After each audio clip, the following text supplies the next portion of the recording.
प्रथम श्रेणी पाठ 9 सपनी अजाଙ୍କ सपन देखा।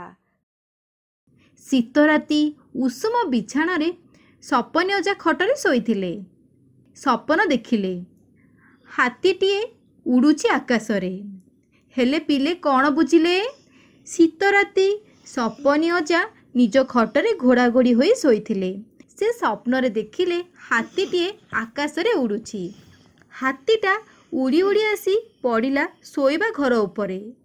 मड़मड़ होई घरटा भुसुड़ी पड़िला। भूस करी हाथी आसी पड़िला अजाଙ୍କ उपरे।